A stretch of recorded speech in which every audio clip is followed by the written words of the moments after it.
أعوذ بالله من الشيطان الرجيم بسم الله الرحمن الرحيم. Dear students, I'm Ustaz Teacher Engineer Kalimullah, Director Bright Future Institute پړخیله ملکنه حاضرم تاسو سره د لیکچر نمبر 21 سره او دا د جنرال لیکچر نمبر 21 دی او د ماډیول 6 دا لیکچر نمبر 2 دی.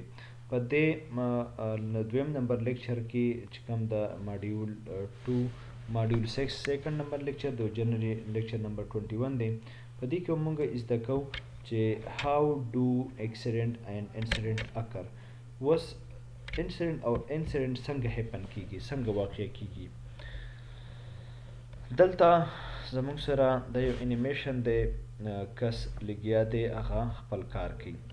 In this animation there is a wall clock in which the time is 4:35 and the employee is trying to exit the office at 4:35 i.e. 25 minutes before the off time.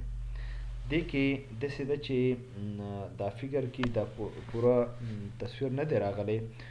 دې کې دا یو انیمیشن دی، یو کارټون دی، یو ویډیو ده چې په دې کې یو سایډ ته یو ګړی لګېدلی او د دې آفیس ټایم چې دی په 5 o'clock باندې آف کیږي او په دې ګړی کې 4:35 ټایم دی. دلته دا دغه چې دی امپلای چې دی د 25 منټ بیفور تلل غواړي، د دې ځای نه د آفیس نه وځي. وس نو in this animation the employee wants to exit through the fire exit way. وس دا هغه لار ده چې کوم باندې خلک ایمرجنسي کله چې فایر ولګي، فایر ایگزیکټ په هر ارګنایزیشن کې فایر ایگزیکټ یو داسې لار وي چې په کم کې په کم باندې خلک په اسانه باندې وتی شي او خلک په اسانه باندې وځي چې یاره فایر هغوی کیچ نه کړي. د هغې دپاره هغې په فایر ایگزیکټ په لاره باندې وس دلته وځي. نو دې داسې وکړله چونکې دا امپلای داسې دی چې ډېر زیات په تادۍ کې دی، نو دې هغه کم نارمل لار چې وه نو هغه یې پرېښودله او دې په فایر ایگزیکټ په لاره باندې وس دې په غلا باندې وځي. چونکې 25 منټس بیفور وځي نو دې خو په هغه بل ګیټ باندې وتی نه شي، د هغې دپاره دې په فایر ایگزیکټ په لاره باندې وځي. په نیکسټ سلاید کې here this animation shows that the forklift driver is also in hurry and wants to exit the office at 4:35 and he is driving carelessly. اوس په دې سلاید کې موږ ته دا شو کیږي چې بل طرف ته یو فورکلیفټ ډرایور دی او هغه هم ډېر په تیزۍ باندې روان دی، سامان یې راچولی دی او دې هم وایي چې یاره زه هم زر تر زره د سامان کوز کړم او زه وځم. There was oil due to leakage of the forklift and other employee was also in hurry. داسې وه چې د فورکلیفټ ګاډی چې کوم مخکې نه د دونه نټ د دې ډیلو او د هغې په وجه باندې د دې نه موبایل آیل چې دی هغه بهېدله او بل امپلای هم په تادۍ کې و. In the meanwhile the employee appeared and the forklift driver pressed the brake but the forklift slipped due to oil leakage of forklift and the forklift struck the employee and he got injured. داسې وه چې دیم په تادۍ کې و، په فول سپیډ سره را روان و، په لاره باندې موبایل آیل هم توی شوي و او هلته هغه بل امپلای چې دی هغه هم په تیزۍ سره را روان و، په چور دروازه باندې په چور لاره باندې روان و. ده چې کله بریک هارډ بریک ونیو د هغې سره د فورکلیفټ چې دی دا سلیپ شو او هغه کم ملازم چې و نو هغه پرې ولګېدو. اوس دلته زموږ سره په دې کې کاز ښیي. what was the cause؟ کاز څه و؟ مین وجه څه وه؟ ځکه چې موږ وایو چې انویسټیګیشن د اکسیډنټ اور انسیډنټ موږ انویسټیګیشن کوو نو پای کې به روټ کاز ګورو چېرته دا واقعه د چا د وجې نه راغله او څنګه واقعه دا راغله. what was the cause؟ نو struck by the load. struck by the load ولګېدو د امپلای سره. فورکلیفټ نه یادوي، لوډ یادوي، ځکه چې فورکلیفټ سره راوچت کړو، سره اچولي هغه لوډ راوچت کړو. هغه لوډ چې دی هغه چې کله فورکلیفټ ډرایور بریک ونیو نو دا کم کس چې و نو دا د لوډ سره ولګېدو هغه زخمی شو. اوس دا موږ ته بالکل هغه سټیپ بای سټیپ کاز ښیي. دا تاسو ډېر ښکلی انداز باندې کړی دی نو دا هم تاسو دلته په تفصیل سره واورئ. د هغې سره د انجری شو د څه د وجې نه انجری شو سټرک بای د لوډ د لوډ سره ولګېد دا کس او دا زخمی شو. اوس دا لوډ څه چلو شو دا لوډ ټپ شو دا لوډ چې دا سلیپ شو دا فال شو دا راوغورځېدو.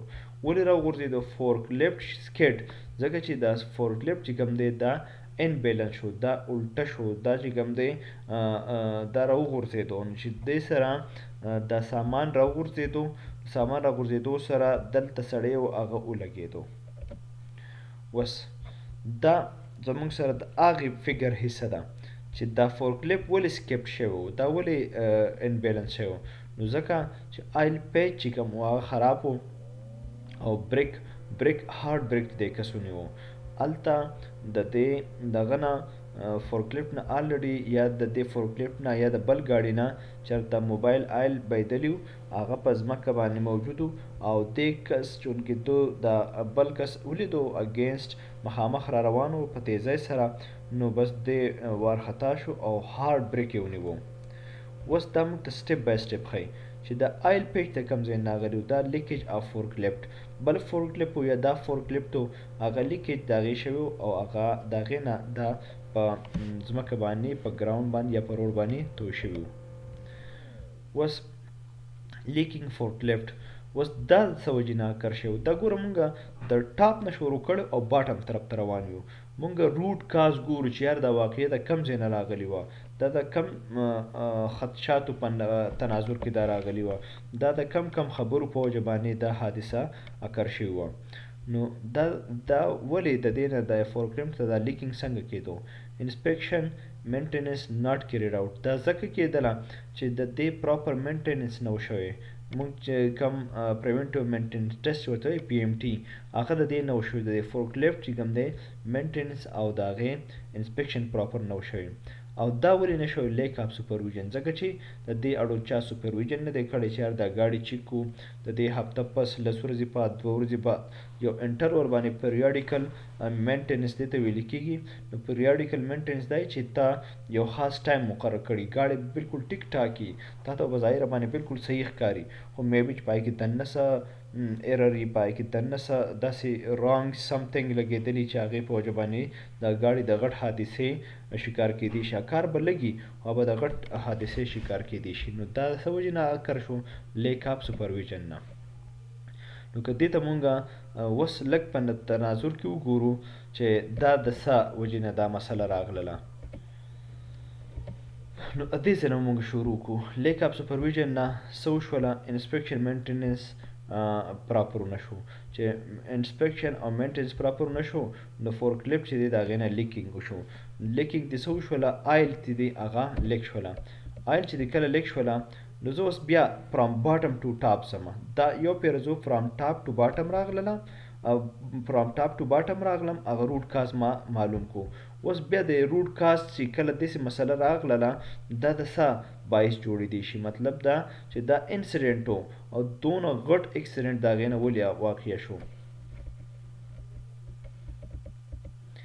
نو لیکینګ فورکلیفټ شو د هغې نه آیل وبایدله آیل چې دی په ځمکه پراته و هلته بریک تیز ونیولی شو د هغې د وجې نه فورکلیفټ چې دا سکیټ شو مطلب ان بیلنس شو. بیا څه چلو شو چې هغه کله سکیټ شو د هغې نه لوډ ټپ شو هغه فال شو راوغورځېدو د هغې په وجه باندې یو کس را روان و هغه د هغې سره سټک شو او هغه انجري شولو. دا موږ ته داسې ون بای سټک بای د لوډ او کس شو زخمی شو.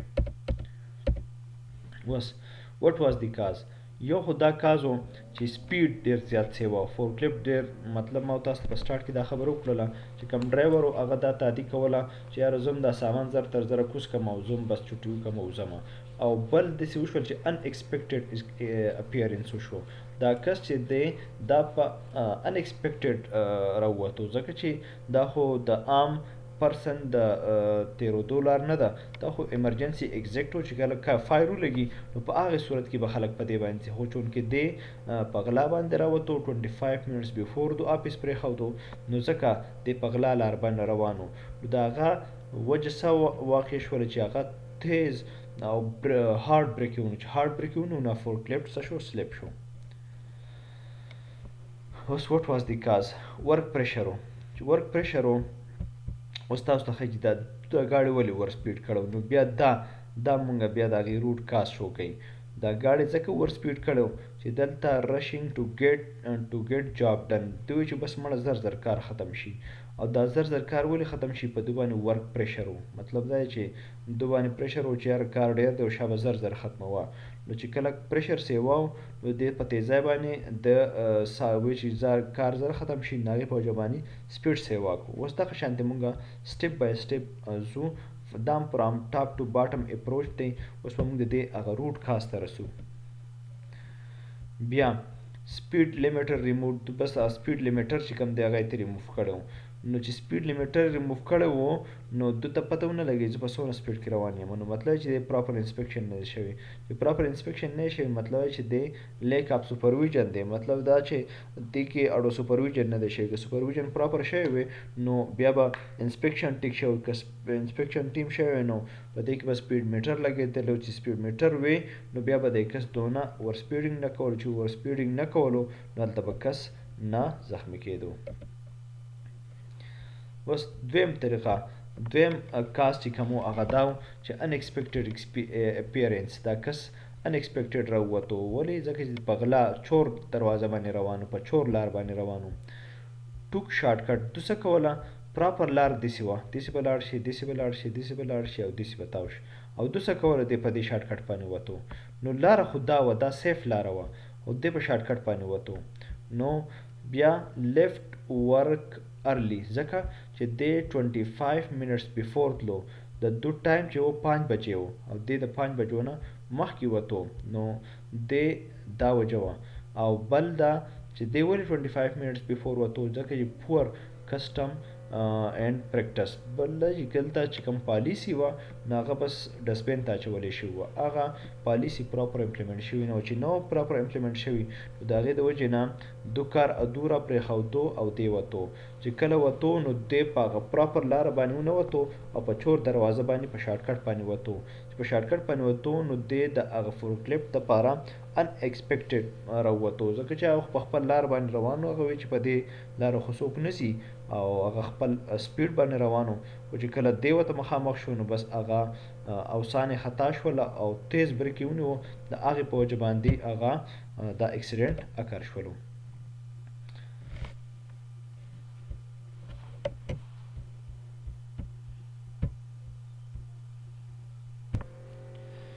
اوس په دې سلایډس کې مزید مونږ ته دا ښیي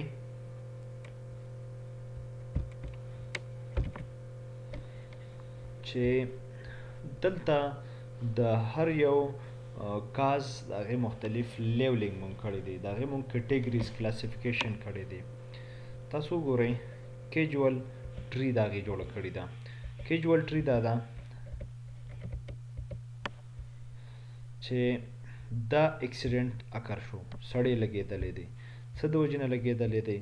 دا دلته د دې فورکلیفټ نه لوډ راوغورځېدو او هغې سره سړی ولګېد. دا لوډ سره نه راوغورځېدو چې دا فورکلیفټ چې و هغه سکیټ شو، هغه انبیلنس شو. د هغې نه دا مختلف کارټنز یا مختلف کارټونز یا مختلف بوجونه یا مختلف سامان په دې کې پروت و، دروند سامان پروت و، هغې سره سړی ولګېد.